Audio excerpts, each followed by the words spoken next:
3, 2, 1, fire.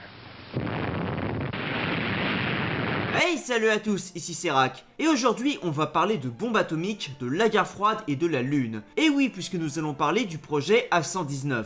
Allez, sur ce, c'est parti. Nous sommes à la fin des années 50. La guerre froide bat alors son plein entre le bloc de l'Est et le bloc de l'Ouest, l'un comme l'autre essayant alors de montrer sa suprématie par rapport à l'autre. Et le meilleur moyen pour y arriver alors à cette époque-là, eh bien c'est la conquête spatiale. Ah, l'espace, frontière de l'infini comme disait Spock, espace convoité par l'humanité durant des milliers d'années et qui était maintenant à simple portée de fusée. Faut vraiment que j'arrête avec les rimes. Bref, la conquête de l'espace allait déterminer aux yeux du monde dans les années à venir qui des USA ou de l'URSS était le plus avancé technologiquement et allait ainsi s'imposer le plus par la suite politiquement. Mais pas de chance pour les États-Unis puisqu'en 1957 c'est finalement l'URSS qui lance le début de la partie, ce avec le lancement du premier engin en orbite autour de la Terre, soit le premier satellite artificiel créé par l'homme, Sputnik. Véritable échec pour les Américains, ceux-ci décident alors de se lancer dans un nouveau projet qui combinera l'un de leurs succès technologiques de ces dernières années avec la conquête spatiale. Le projet A119.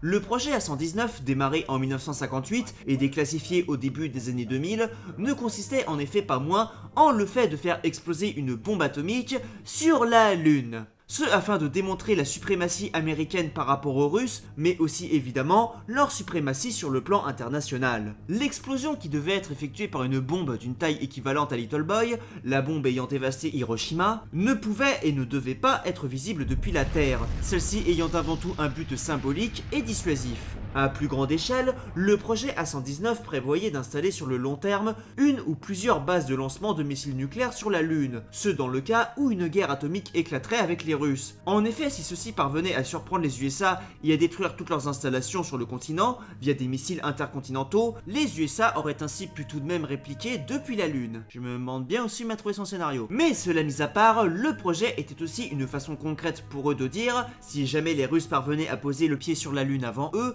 que vous avez posé les pieds sur la Lune? Très bien. Bah non, on va poser une bombe atomique et on va la faire péter. Alors c'est qui le plus fort maintenant, hein? Oui, les gens au pouvoir sont des personnes très matures. Évidemment, comme vous vous en doutez, le projet ne fut pas un grand succès. En effet, très vite les scientifiques et ingénieurs s'aperçurent de la complexité de la chose et eurent certains doutes et craintes concernant la faible gravité de la Lune et les effets d'une explosion dans un tel environnement, ainsi que plus amplement, la crainte que si l'explosion était réussie, les effets qu'aurait toute cette radioactivité terrestre ajoutée à la radioactivité naturelle de la Lune.